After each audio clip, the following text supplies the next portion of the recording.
Assalamualaikum Sobat Football United.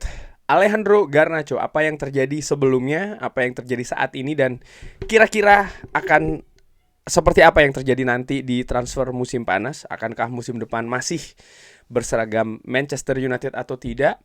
Gue ingin ngobrol ringan membahas terkait dengan pemain berusia saat ini 20 tahun. Eh Sebelumnya bersama dengan Manchester United. Sebelum dia ke Manchester United di tahun 2020 atau 5 tahun yang lalu, praktis ketika itu Alejandro Garnacho berusia 15 tahun, Manchester United ini mentransfer ya dari Atletico Madrid, dan Alejandro Garnacho masuk ke akademi Manchester United. Gua masih ingat ketika Alejandro Garnacho bersama dengan tim muda Manchester United U18 ya.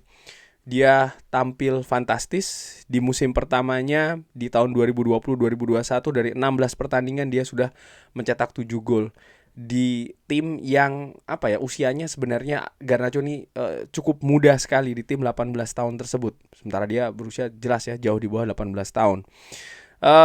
Waktu semakin bergulir dan kesempatan bagi Alejandro Garnacho ini datang di tahun 2021-2022 ketika dia pertama kali ini ya melakoni debut bersama dengan tim senior Manchester United di usia yang memang masih sangat muda sekali.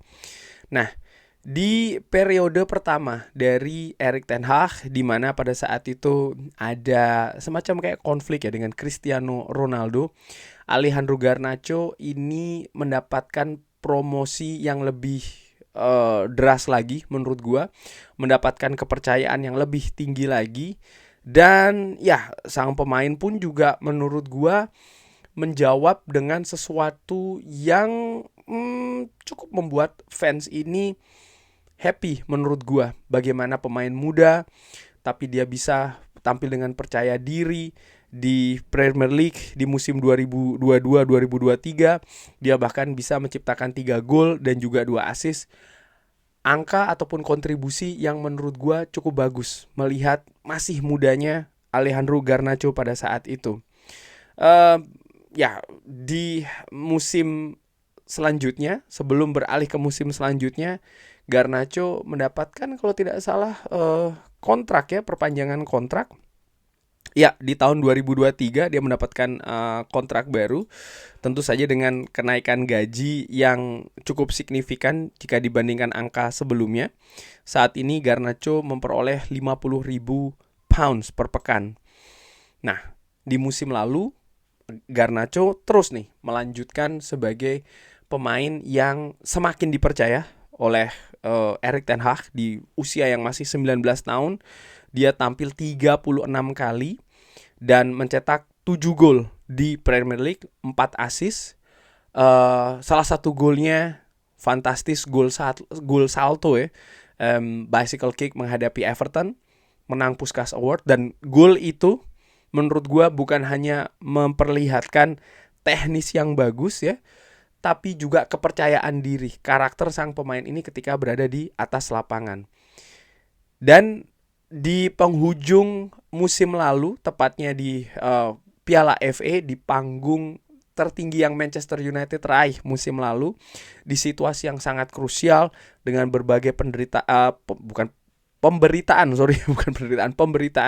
sebelum final tersebut dilakukan, Alejandro Garnacho juga memberikan kontribusi ya kan, dia mencetak gol di pertandingan final tersebut mengantarkan Manchester United menjuarai Piala FA.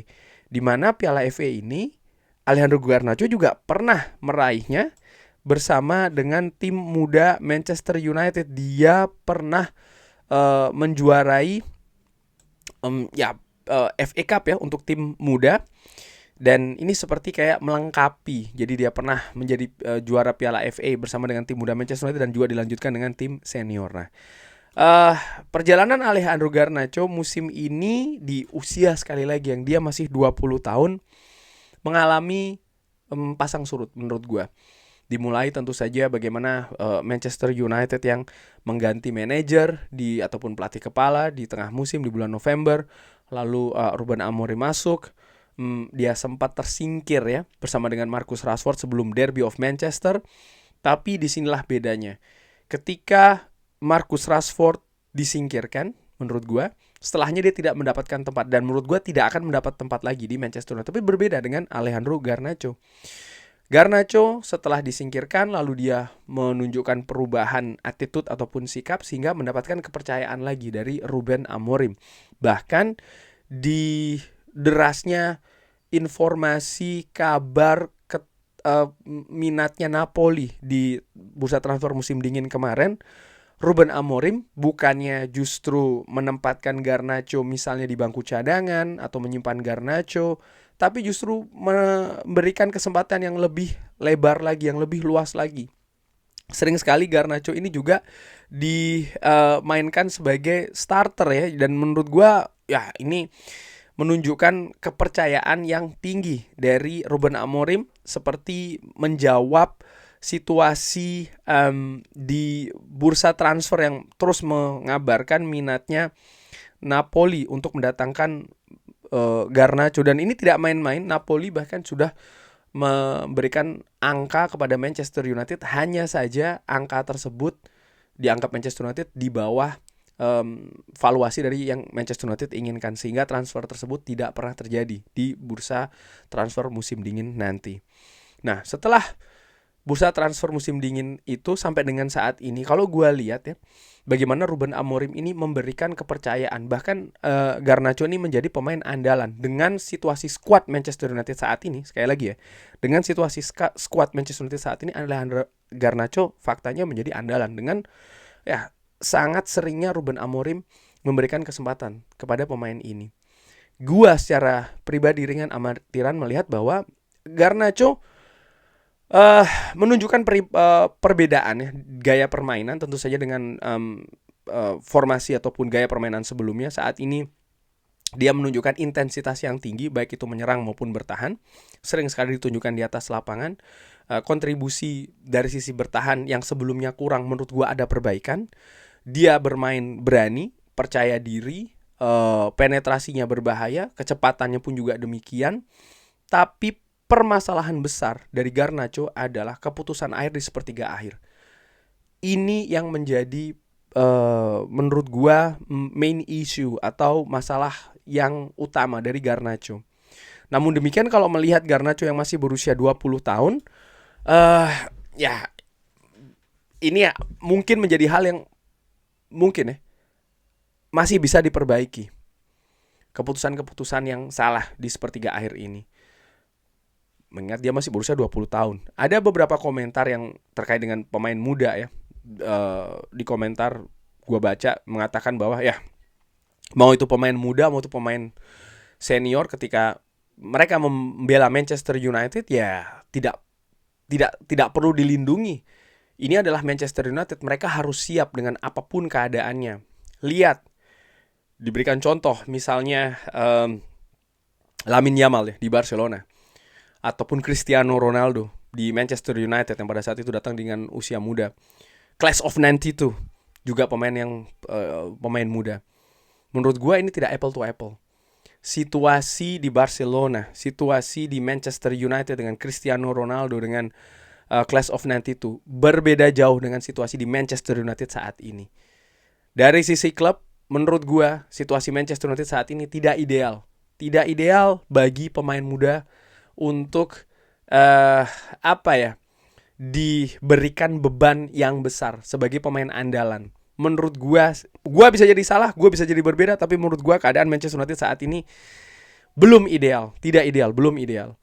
Bagaimana fondasi-fondasi pilar-pilar utama dari klub ini masih belum jelas. Sementara pemain muda butuh dari sekedar kesempatan di atas lapangan, tapi juga support, tapi juga protection. Ya, mungkin ada talenta-talenta besar ya dari klub-klub lain, dan menurut gua keadaannya bisa jadi berbeda ketika misalnya talenta tersebut ada di Manchester United. Kita lihat ya bagaimana di Manchester United pemberitaan, media, tekanan, serangan ini sangat masif, sangat besar sekali. Lalu juga keadaan klub ini ya, support dari staff staf pemandu bakat, staf tenis dan lain-lain. Menurut gua dengan keadaan tidak jelasnya masa depan dari pekerja Manchester United ini juga memberikan resiko dari pekerjaan yang mereka lakukan, tanggung jawab yang mereka lakukan. Mereka mungkin tidak bisa 100% konsentrasi di situasinya saat ini. Mereka juga was-was ya apakah mereka akan dipecat atau tidak, karena Ineos masih memberikan ketidakjelasan kepada banyak staf di Manchester United, dan ini ada pengaruhnya. Salah satunya menurut gue ini salah satu faktor yang sangat bisa jadi memberikan kontribusi yang juga tidak jelas nih kepada perkembangan pemain-pemain muda. Sama juga seperti dengan Alejandro Garnacho. Namun demikian, ya kalau melihat bahwa Manchester United musim depan diharapkan akan memiliki prestasi yang jauh lebih baik daripada musim ini, peringkat yang jauh lebih baik daripada musim ini, jelas membutuhkan kualitas yang lebih bagus di sisi penyerangan. Apakah itu dengan Alejandro Garnacho ataupun tanpa Alejandro Garnacho. Nah, gua menilai atau gua memperkirakan ya untuk musim depan Alejandro Garnacho, Manchester United bersama dengan Ineos, kalau dilihat dari pergerakan dari musim panas kemarin, terutama dari musim dingin, dan juga akan berlangsung di musim panas nanti, mereka akan melakukan revolusi squad. Mereka akan memulai mungkin melakukan perombakan dari squad. Tidak sekaligus, tapi ada tahapan yang dilalui. Dan rekrutmen ini bahan bakar utamanya menurut gue, apalagi kalau bukan situasi finansial. PSR dari Manchester United. Situasi PSR dari Manchester United ini yang sangat terbatas. Ini memberikan banyak limit dari pergerakan Manchester United di bursa transfer, sehingga Manchester United ya, Ineos pasti ingin memperbaiki situasi PSR, dan salah satunya dengan melakukan penjualan, terutama penjualan yang bisa memberikan keuntungan bersih, keuntungan 100%. Pemain seperti Alejandro Garnacho ini jelas akan memberikan keuntungan bersih karena dia dihitung sebagai pemain yang berasal dari akademi Manchester United, sehingga nanti kalau dijual ya keuntungan 100% akan masuk ke Manchester United. Kemarin disebutkan Napoli memberikan tawaran 60 juta ya, lalu ditolak. Apakah ketika nanti 60 juta itu datang kembali di musim panas Manchester United akan menolaknya? Menurut gue belum tentu. Ada kemungkinan dia Alejandro Garnacho ya bisa jadi dilepas. Ada salah satu jurnalis juga, David Ornstein, ketika ditanya ya apakah Garnacho punya possibility ataupun kemungkinan dijual di bursa transfer musim panas nanti, dia mengatakan kemungkinan tersebut besar kalau ada proposal bagus yang datang. Dan menurut gua proposal bagus tersebut 50-60 juta, kalau itu datang, Garnacho menurut gua punya peluang lepas. Ya, apakah ini berarti terus Manchester United juga akan melakukan perbaikan di sektor serang sebelah kiri? Bisa jadi iya. Tapi bisa jadi juga dana tersebut untuk memperkuat sektor-sektor lain. Menurut gue itu bisa jadi. Karena seperti gue katakan, Manchester United akan melakukan revolusi, akan melakukan perombakan skuadnya. Tidak semua pemain ini sesuai dengan konsep yang diinginkan oleh Ruben Amorim. Tidak semua pemain ini siap. Pemain yang tidak siap mungkin membutuh proses untuk bisa ready, untuk bisa sesuai dengan yang diinginkan oleh Ruben Amorim. Nah, sekarang pertanyaannya, mau berapa lama proses tersebut? Alejandro Garnacho musim ini banyak diberi kesempatan, tapi dari yang gua saksikan ya nampak dia masih belum matang. Sekarang pertanyaan kepada Ruben Amorim, apakah akan diberi kesempatan lagi Alejandro Garnacho, dengan tentu saja konsekuensi dan juga resiko untuk musim depan. Maksud gua begini, ya kalau musim depan dia bisa diperbaiki, bagus, fantastis. Bagaimana dengan tidak? Lalu seperti gua ungkapkan tadi juga, ada situasi keuangan yang ingin diperbaiki oleh Manchester United, oleh Ineos. Dan menurut gua besar kemungkinan segala pergerakan bursa transfer di musim panas, musim dingin selanjutnya ini benar-benar juga akan memperhatikan faktor finansial. Harga jual pemain ya, tawaran yang datang untuk pemain, gaji yang akan diberikan. Walaupun sebenarnya kalau gue lihat dari sisi gaji dan juga dari sisi usia dari Garnacho ini masuk ke rangkaian faktor-faktor yang sesuai dengan yang diatur oleh Ineos. Artinya Dia berusia muda, 20 tahun. Dan ya dengan apapun penampilan dari Garnacho saat ini, sekali lagi gue tekankan, dia masih 20 tahun. Lalu dari angka gaji pun juga dia termasuk yang menengah ke bawah ya menurut gue, dengan angka 50 ribu pounds per pekan. Hanya saja ya kalau ada tawaran besar datang, kemungkinan Garnacho akan lepas. Jadi perkiraan gue seperti itu. Bisa jadi juga tawaran tersebut tidak pernah datang lagi di musim panas dan Garnacho akan menjadi bagian dari Manchester United musim depan. Garnacho akan menjadi bagian dari pre-season tour Manchester United di musim panas nanti. Itu juga merupakan sebuah kemungkinan. Bagaimana Sobat Football United? Seperti biasa, seperti yang Sobat Football United selalu lakukan, silahkan drop di kolom komen mengenai Alejandro Garnacho ini. Tidak ada benar menurut gue, tidak ada salah. Jadi sampaikan secara sopan, secara santai saja. Tidak perlu pakai caps lock ya menurut gue. Terima kasih sudah menyaksikan. Semoga semuanya sehat-sehat, selalu sehat-sehat sekeluarga. Amin. Dilindungi oleh Allah. Amin. Semoga lancar-lancar terus rezekinya, usaha positifnya. Amin. Tolong doakan gue juga ya. Semoga lancar-lancar terus rezeki gue. Dilindungi terus sekeluarga. Sehat-sehat terus semuanya. Terima kasih. Jangan lupa like, sholat, dan juga subscribe. Wassalamualaikum warahmatullahi wabarakatuh. Thank you.